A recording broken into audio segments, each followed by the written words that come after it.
Hello, I'm Terry Christensen, and this is Valley Politics, recorded on Zoom one more time as we await the opening of Create TV's new studio on South 2nd Street. Our guests today are Cindy Chavez and Matt Mahan, the top two of 7 candidates for mayor of San Jose in the June primary. They now face each other in the November runoff election. Mahan is a relative newcomer to local politics, now serving his first term as a council member for the Almaden district, while Chavez is a longtime city council member and county supervisor. Chavez came in first in June with 39% of the vote, followed by Mahan with 32%. Other candidates split the remaining 29%, so those votes are up for grabs in November, when we'll also see an increase in voter turnout from 36% in June to over 50%. So a lot of new votes are also in play. By way of background, San Jose's eligible voters are about 37% white, 34% Asian, 25% Latino, and 3% Black. Now, let's meet the candidates.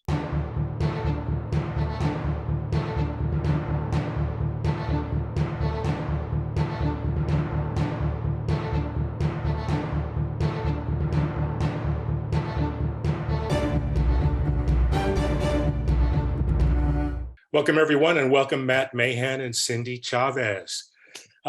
Let's start by just asking each of you to give us a quick intro to why you're running and why you want to be mayor.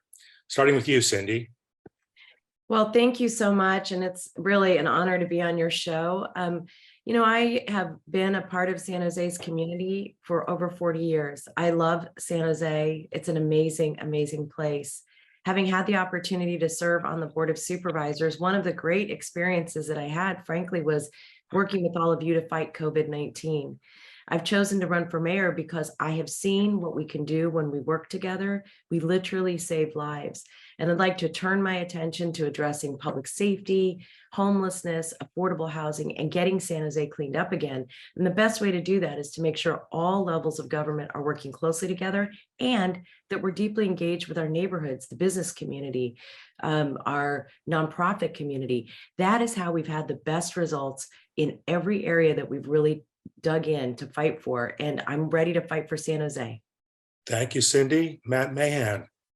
Morning, Terry. Great to be here with you and Supervisor Chavez. I came to San Jose as a work-study scholarship student all the way from Watsonville, taking public buses here to take advantage of a work-study scholarship at Bellarmine. And I fell in love with this city. San Jose has welcomed people from all over the world and created incredible upward mobility and opportunity.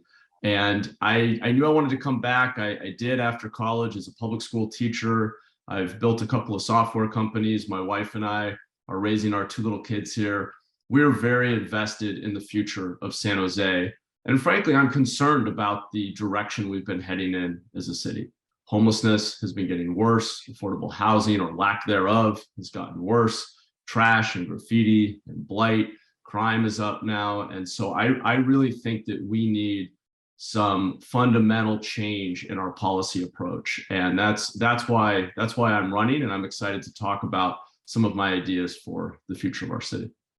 Well, let's do that. You're both well aware that homelessness is a top concern. Matt, you've already raised it. It's a top concern with your constituents. So let's just start by asking you to tell us what you do differently to address homelessness. Matt, start with you. Yeah, I think that we have to start by admitting that our current approach isn't working. And not to say we aren't helping a lot of people, but it's not scaling to meet the need. We are spending more than ever, and yet we have seen homelessness grow year over year.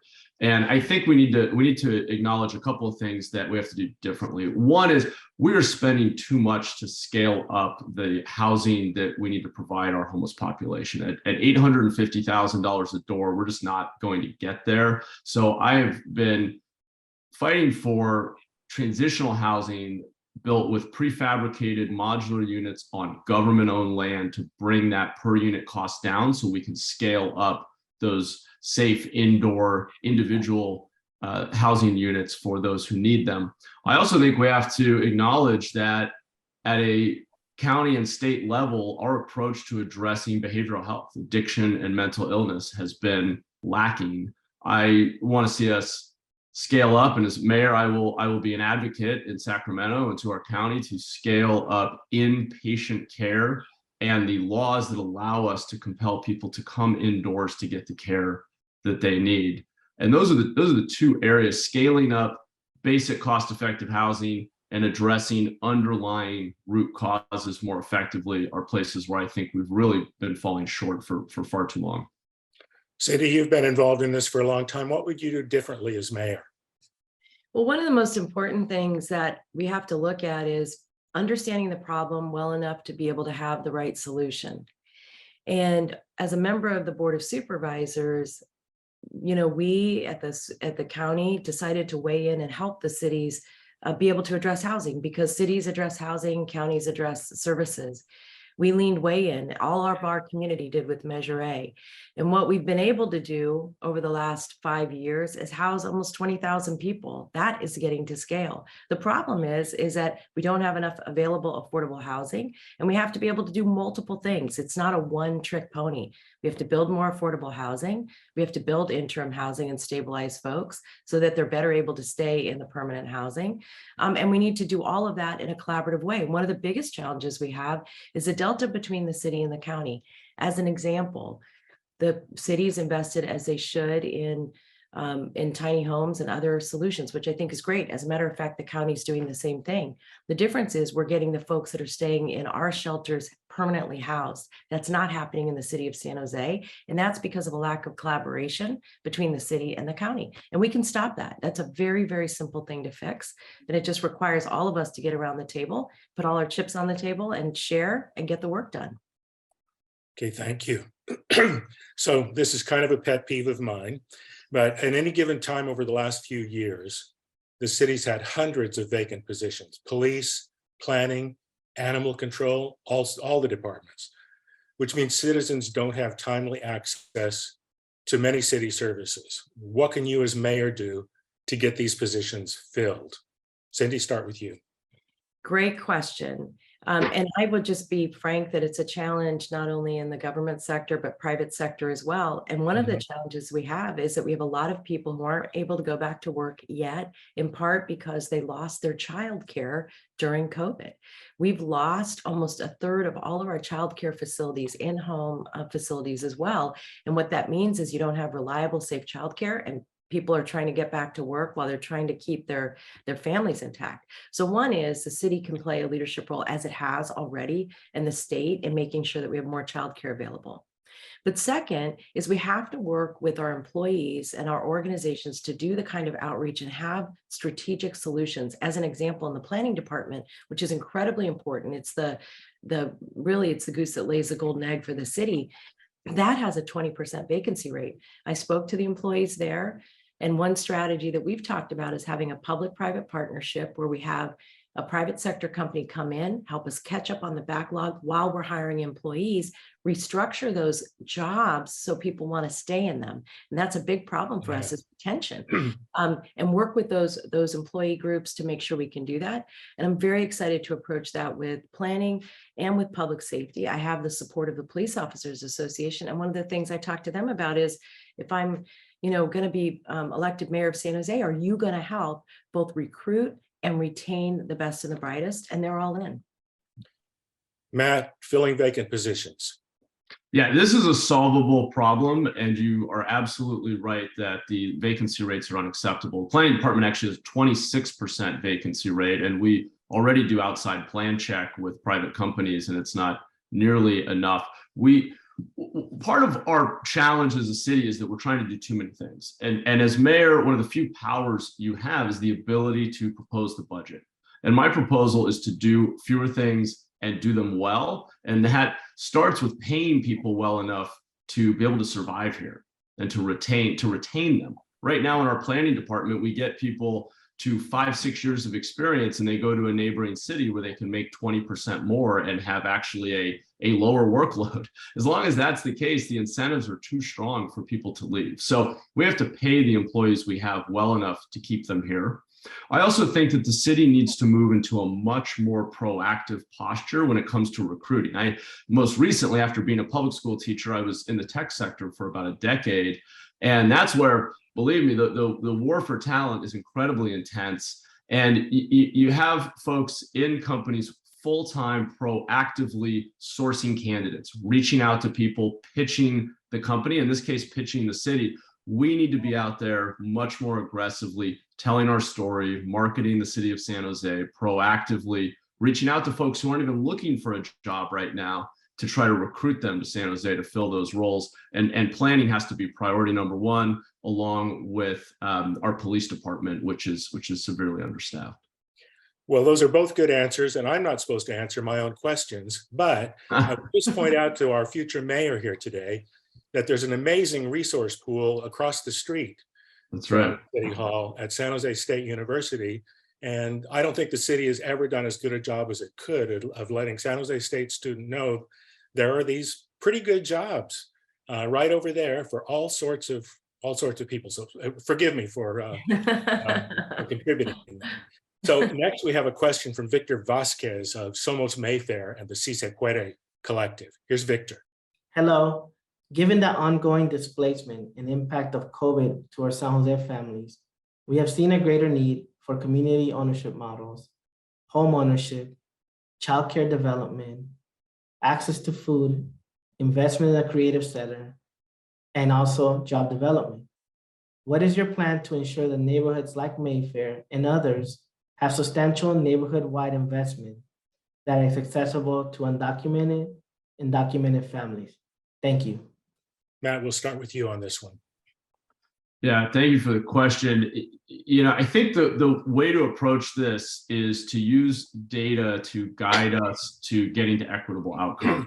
I helped get in the budget a data equity position that is dedicated to looking at the outcomes we are achieving in our community and to hold us more accountable through the budget process for making sure that we're delivering those equitable outcomes. We know, just as a small example, that the number of trees and the canopy cover in Eastside San Jose is significantly lower than other parts of the city, just as an example. And so when we have measurable outcomes where we are responsible as a city, public safety, roads, parks, library programming, we need to be data-driven and look at the outcomes, the measurable outcomes. And when we are not delivering the outcome that is fair and equitable in a neighborhood like Mayfair, that means we need to invest more to get that neighborhood to that outcome. So I'm a big believer in using objective measures and holding ourselves accountable for delivering the equitable outcomes that our community deserves. Cindy? Yes, Victor, thank you for the question and the good work that you do in San Jose. I think one of the most important opportunities a mayor has is to listen deeply to the community and work with the community to come forward with ideas and solutions. As an example, one of the things I've done as a member of the Board of Supervisors in an effort to try to work on getting more resources for housing, as an example, is to develop a program where we are working on developing community development corporations in partnership with our nonprofits so that we can have community-based ownership for housing or recreational institutions or businesses. And I think that if we are very disciplined, and we don't have all the money in the world, but if we're very disciplined, working with the community, we can make long-term investments that are going to have impacts for generations to come, in particularly as it relates to fighting displacement so that we can keep all of our families here in our community. Huge issue, displacement. So next we have a question from Judy Connor. Judy is with the League of Women Voters. Here's Judy. Hello. How will you ensure all voices are heard and that San Jose residents are engaged in the decision-making process of issues set before the City Council? Thank you. Cindy, we'll start with you. Judy, thank you so much for the question and for the League for all the work that you do. One of the programs that I loved the most when I was at the City Council 16 years ago was that we had a program called the Strong Neighborhoods Initiative. And that program was designed to help engage neighbors and be able to teach the city how to respond to neighborhoods that were in need and distress. I think the Strong Neighborhoods Initiative is a program that should be citywide, and really it's an opportunity both to train the neighborhood leaders on how to access City Hall, but more importantly, to train City Hall on how to respond to the community. People feel unheard. They feel like they're not reflected in their government. They're not getting phone calls returned. And we've got to change all of that. And part of that is making sure that everybody understands that our highest priority is responding to the community. And by doing that, we create lots of pathways for people to be able to engage, whether that's working groups or targeted task forces that work on very specific issues. And I'm excited to bring that program back because I think that the City Hall can't be afraid of its neighbors. We have to embrace each other. That's how you get real work done. Matt, engaging your constituents. Thanks, Judy. This is a question that's near and dear to my heart. I spent 10 years building civic engagement technology to close that gap between individuals and their government and help people participate. This is something where in my council office, we've really tried to innovate. I have a bi-weekly virtual town hall over Zoom where we often have dozens and dozens, sometimes 100+ constituents on the line, just asking me their questions and getting direct updates from me. We've created community working groups when we have groups of residents who are concerned about the same issue, pedestrian safety or climate change or other challenges, big or small. We help those neighbors get organized, and then we actually staff them through my office. And we have had policy and budget changes made thanks to the energy and the ideas coming from our neighborhoods.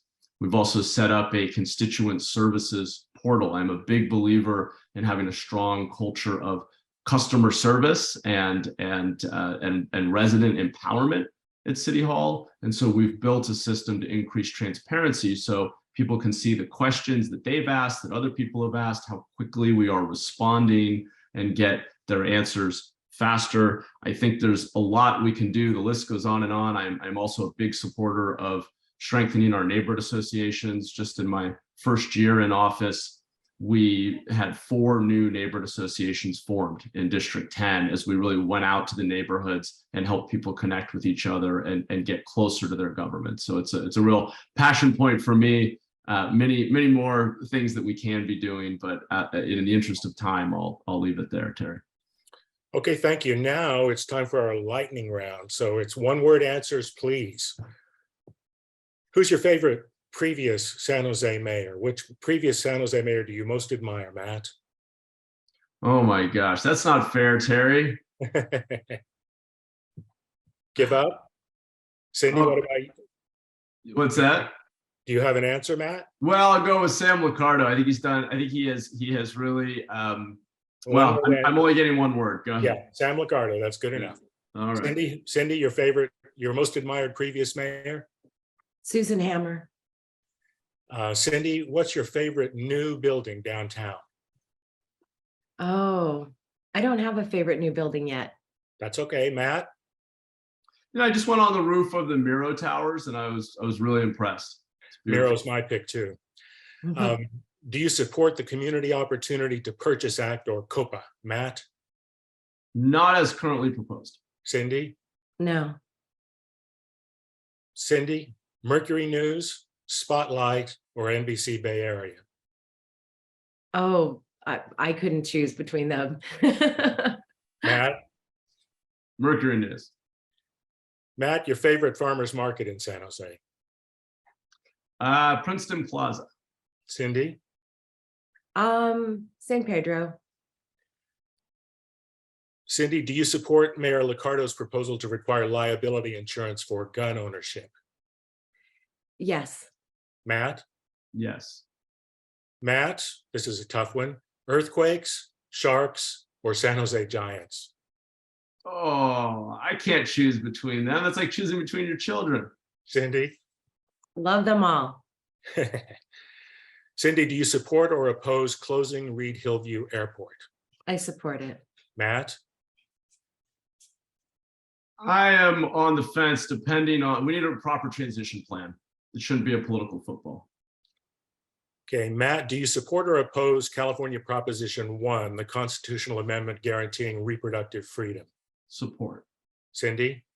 Support. Cindy, bikes, scooters, or skateboards? Oh, bikes. Matt? bikes. Okay, Matt, would you rather be mayor of Gotham, South Park, or Mayberry? Gotham, more interesting. Cindy? Mayberry. Yay. Okay, now for another voter question. This is from Christine Pham. She's a resident of South San Jose. Here's Christine. San Jose's population is over 37% AAPI, yet our local government does not and has not reflected this. In addition, violence against AAPI elders and businesses increased significantly during the pandemic. What is your track record in addressing the issues of representation and hate crimes, and what are your plans to address them? Specifically, how will you address these issues without driving wedges between communities? Thank you. Cindy? That's a great question, Christine. Thank you. Myself and Councilmember Maya Esparza and Supervisor Otto Lee and the District Attorney Rosen put together a hate crimes task force that actually they changed the name of to be an inclusion task force.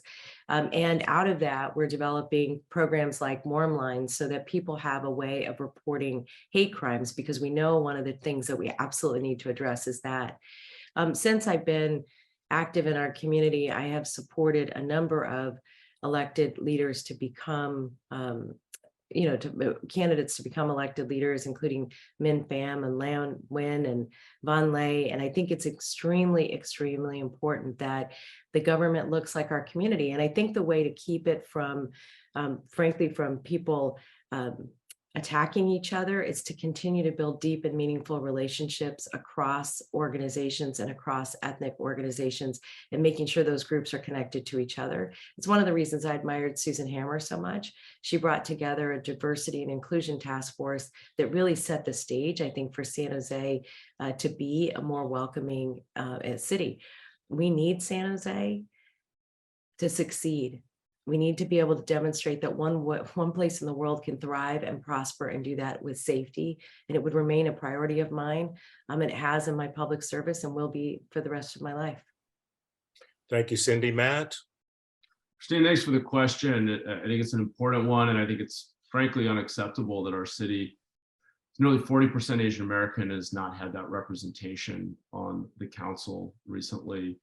There are a lot of reasons for that we can get into. I have been spending a lot of time out in the community. It's been a very grassroots campaign. I've done over 300 meet and greets in neighborhoods across the city. I've gotten to know a number of Asian American candidates who I've been supportive of, and I really think it's important that our next mayor is out there actively encouraging and cultivating candidates from a wide range of backgrounds and encouraging people to run. I've made that a point of my campaign, is going around to the community, encouraging people to think about running. So part of it's about diversifying our elected representation, but I think it's also really important for city staff. I serve on the public safety committee of the city, and one of the things that we have been really focused on is diversifying the ranks of our police department, for example, and ensuring that we are recruiting and retaining a department that reflects the incredible diversity of our city. And so I think that's really the starting place, is to make sure that all of us at City Hall look like and truly reflect the diversity of San Jose. Thank you, Matt. And our final community question is from Parks advocate Jean Dresden. Here's Jean. Hello. Parks provide health, climate, and economic benefits, but are distributed inequitably, with the least access and quality for people of color and lower income. Development fees only serve areas with new housing. How will you take a leadership role to address park inequities in land and features? Thank you. Start with you on this one, Matt.